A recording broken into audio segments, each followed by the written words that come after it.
नमस्कार, मेरो नाम सन्तोष जोशी। आज हामी चाहिँ संहिताको बारेमा चर्चा गर्न गइरहेका छौँ। संहिता भनेको के हो, नेपालमा संहिताको आवश्यकता किन पर्यो, अनि संहिताका समस्याहरू के छन्, अनि संहिताको कसरी निर्माण हुन्छ, यसको बारे हामी चर्चा गर्न गइरहेका छौँ। सर्वप्रथम हामी संहिताको अवधारणाबारे बुझौँ। संहिताको नवीनतम अवधारणा भनेको हाम्रो चाहिँ अमेरिकामा 1787बाट स्टार्ट भएको बुझिन्छ। त्यसमा चाहिँ एउटा संविधान लागू गर्यो, जस संविधानद्वारा नै संहितालाई अंगीकार गरिएको थियो। त्यसपछि चाहिँ अस्ट्रेलिया, स्विजरल्यान्ड लगायतका देशमा यो संहिता भन्ने व्यवस्था अंगीकार गरियो। नेपालमा भन्नुपर्ने हो भने चाहिँ नेपालको अन्तरिम संविधान 2063ले सैद्धान्तिक रूपमा लागू गरेको थियो संहितालाई। यसलाई चाहिँ औपचारिक र व्यावहारिक प्रयोगात्मक रूपमा नेपालको संविधान 2072ले चाहिँ यसलाई चाहिँ हाम्रो व्यवहारमा उतारेको थियो, जस अन्तर्गत चाहिँ नेपालमा सङ्घ प्रदेश स्थानीय तह रहेका थिए। अब बुझौँ संहिता भनेको के हो। संहिता भनेको चाहिँ कुनै पनि राज्यमा रहेको शक्ति, स्रोत, क्षमतालाई दुई वा दुईभन्दा बढी तहगत सरकारमा विभाजन गरेर अनि राज्यको सञ्चालन, नियन्त्रण र नियमन गर्ने वैधानिक संयन्त्र नै यो संहिता हो। यसले संहिताले के गर्छ भनेपछि विभिन्न तहका सरकारहरू निर्माण गरेर तिनीहरूलाई स्वायत्त, साझेदारी, समन्वय रूपमा तिनीहरूलाई काम, कर्तव्य, अधिकारहरू बाँडफाँड गर्छ। यसले चाहिँ अधिकारको प्रत्यायोजन नभई निक्षेपण गर्छ। अधिकारको निक्षेपण मार्फत तिनीहरूले कार्य गर्न सक्ने अधिकार अनि दायित्वहरू प्रदान गर्छ। नेपालको संविधानको धारा 56 मा के व्यवस्था गरिएको छ भने नेपालमा चाहिँ सङ्घ, प्रदेश र स्थानीय तह गरी तीनवटा सङ्घीय इकाइहरू रहने व्यवस्था गरिएको छ। अनि धारा 74 मा चाहिँ बहुदलीय प्रतिस्पर्धात्मक सङ्घीय लोकतान्त्रिक संसदीय व्यवस्थाको हुन्छ भनेर किटान गरिएको छ। अनि त्यस्तै गरी चाहिँ नेपालमा चाहिँ अनि पछि नेपालको संविधानको अब धारा 232 मा चाहिँ तीन तहका सरकारहरूबीच समन्वय, सहकारी र सहअस्तित्वको भावनाले चाहिँ यो सरकारहरू सञ्चालन गर्ने कुरा गरिएको छ। त्यस्तै गरी अब संहिताका फाइदा के छन् त? संहिता आवश्यक किन पर्यो? संहिता नभए पनि हुन्थ्यो।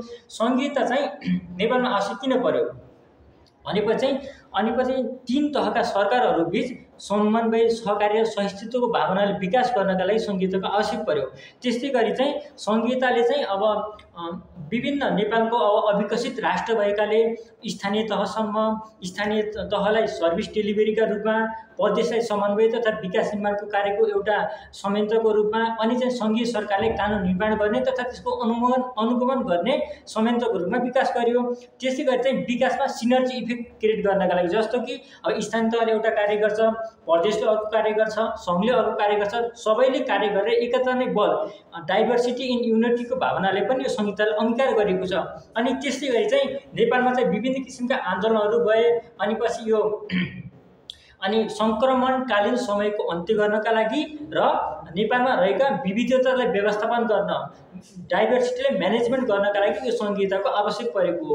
अनि त्यस्तै भनेर चाहिँ अनि कुनै पनि निकायलाई भार चाहिँ बढी नपर्ने गरी, भारलाई न्यून गरी चाहिँ स्वच्छ अनि पहुँचयोग्य र अनुमान योग्य तरिकाले चाहिँ देशमा सुशासन कायम गरी दिगो शान्ति अनि पछि विकास गर्नका लागि यसको आवश्यकता पर्दछ।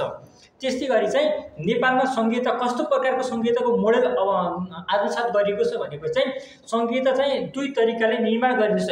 एउटा कमिङ टुगेदर, एउटा अर्को चाहिँ होल्डिङ टुगेदर। कमिङ टुगेदर भनेको राज्यहरू विभिन्न तहमा विभाजन भएका हुन्छन्, ती राज्यहरूलाई एकीकृत गरेर शासन सत्ता व्यवस्था सञ्चालन गर्ने चाहिँ कमिङ टुगेदर हो। जस्तो कि अमेरिका विभिन्न राज्यहरू, विभिन्न स्वायत्तता थिए, तिनीहरूलाई चाहिँ एकजुट गरेर चाहिँ 1787 को संविधानले चाहिँ कमिङ टुगेदरको अवधारणाले चाहिँ त्यहाँ संहिता आएको थियो। अर्को हुन्छ चाहिँ होल्डिङ टुगेदर।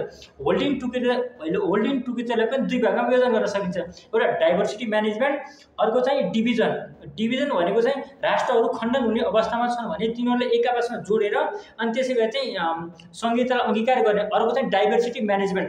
जस्तो नेपाल जस्तो मुलुकमा नेपालमा 124वटा भाषाभाषी होलान्, 142वटा जात-जाति होलान्। ती जात-जाति र विभिन्न किसिमका माग, आवश्यकता अनि त्यहाँको क्षमता, भौगोलिक क्षमता फरक हुन सक्छन्। तिनीहरूलाई चाहिँ एकसाथ गरेर चाहिँ नेपालमा संहितालाई आत्मसात गरिएको छ। त्यस्तै गरी चाहिँ संहिता निर्माणका आधार के हुन्छ नेपालमा संहिता निर्माण गर्दाखेरि अनि सामर्थ्यका आधार र पहिचानका आधार गरी चाहिँ संहितालाई अंगीकार गरिएको थियो। पहिचानका आधारमा भाषिक, जातीय अनि ऐतिहासिक निरन्तरता अनि भौगोलिक निरन्तरताका आधारमा चाहिँ पहिचानका आधारमा त्यसरी गरिएको थियो भने सामर्थ्यका आधारमा चाहिँ आर्थिक अन्तर्सम्बन्ध, सामर्थ्य अनि पछि पूर्वोत्तर विकासको अवस्था अनि पछि प्राकृतिक संसाधनको उपलब्धता अनि पछि प्राकृतिक संसाधनको उपलब्धता भएर प्रशासनिक सुगमता यी अनि पहिचानका 5 र सामर्थ्यका 4वटा आधारहरूलाई चाहिँ नेपालमा यिनीहरूलाई चाहिँ सर्वेक्षण गरेर या चाहिँ विभिन्न ठाउँहरूमा यसलाई चाहिँ अनुगमन गरेर सङ्घ प्रदेश स्थानीय तहका सीमाङ्कन गरियो अनि विभिन्न किसिमका केन्द्रहरू तोकी यस्ता कार्यहरू गरियो। अनि त्यसै गरी चाहिँ यसका समस्याहरू के छन् त? संहिता त भन्यौँ, कुनै पनि चिजका समस्या पनि हुन्छन् अनि त्यसका सबल पक्ष दुर्बल पक्ष दुवै हुन्छन्। समस्या के छ? नेपालमा चाहिँ संहिताको समस्या भनेपछि नेपालको अब बजेटको कुरा गर्ने भनेपछि यसमा चाहिँ चालुगत खर्च बढिरहेको, खर्च चाहिँ बढिरहेको अनि पुँजीगत खर्च कम रहेको अवस्थामा चाहिँ नेपालमा चाहिँ अनि पछि आम्दानीका स्रोतहरू पनि न्यून छन्। त्यसले चाहिँ यो चाहिँ नेपालको खर्चिलो छ, अत्यन्तै नेपालको सन्दर्भमा संहिता खर्चिलो छ, एउटा समस्या यो हो। अनि पछि ओभरल्यापिङको समस्या। अब सङ्घ प्रदेश स्थानीय तहमा चाहिँ अब साझा अधिकारको सूचीमा विगत व्यवस्थामा राखिएको छ। अब सङ्घले के काम गर्ने, प्रदेशले के काम गर्ने, स्थानीय तहले के काम गर्ने भने त्यहाँ चाहिँ अलिकति स्पष्ट किटान नगरेकाले त्यहाँ चाहिँ यो गर्ने कि त्यो गर्ने कि त्यहाँ चाहिँ अलिकति अन्यलता पैदा भएको छ। त्यो चाहिँ ओभरल्यापिङको समस्या रहेको छ।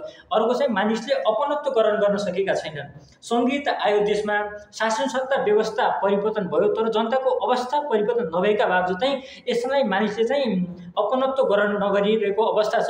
यसले गर्दा चाहिँ के हुन सक्छ भनेपछि प्रदेशहरू टुक्रिन सक्ने क्षमता आउँछ। देशको खण्डनको एउटा अवस्था सिर्जना हुन सक्छ। कसरी चाहिँ मानौ चाहिँ मध्य प्रदेशलाई 8वटा जिल्लामै विभाजन गरियो अनि त्यहाँ चाहिँ संस्कृति पनि लगभग एउटै छ। अनि त्यहाँ के हुन सक्छ भने त्यहाँ स्रोत साधनको कमी छ। त्यहाँ स्रोत साधनको कमी भएर त्यो प्रदेश चाहिँ एउटा छुट्टै राज्यको पनि माग गर्न सक्छ। यस्ता समस्याहरू पनि हुन्छन्। प्रदेशलाई विभाजन गर्दा त्यहाँको क्षमतालाई चाहिँ व्यावहारिक रूपमा कार्यान्वयन नगरेर सैद्धान्तिक रूपमा चाहिँ त्यसलाई उगरेर चाहिँ संहिता विभाजन गरेको अर्को समस्या छ। अनि चाहिँ सेवा सुविधा डेलिभरीमा चाहिँ तानाशाही अनि पछि नेतृत्व अनि पछि अनावश्यक रूपमा नेतृत्वको विकास भइरहेको छ। मानौ अब एउटा काम हामीले चाहिँ स्थानीय तहमै गर्नुपर्ने छ भने त्यहाँ विभिन्न तहको संरचनाहरू प्रक्रियामुखी हुनु, त्यसले गर्दा चाहिँ अलिक समस्याहरू पैदा भइसकेको छ। अनि त्यसपछि अनुगमन, सुपरिवेक्षण अनि कार्यफौजदार अधिकार प्रतिष्ठान लगायतका कुरामा अझ पनि अन्यल छ। जस्तै कि नेपालको न्यायपालिका स्वरूपमा एकीकृत छ। मानव नेपालमा चाहिँ सर्वोच्च अदालत छ, जिल्ला अदालत छ अनि पछि उच्च अदालत छ। तर स्थानीय तहमा रहेको स्थानीय न्यायिक समिति त्यति क्रियाशील भएको देखिँदैन। किनभने अब उपप्रमुखले अब आफ्नो प्रशासनिक कार्य गर्ने कि अनि पछि त्यो स्थानीय न्यायिक समितिको संयोजन भएर काम गर्ने, काममा दोहोरोपना भएका चाहिँ त्यहीमा चाहिँ यो समस्या देखिएको छ। हस्, आजलाई यति नै। अब यस सम्बन्धी अन्य कुराहरू अरू भिडियोमा गरौँला।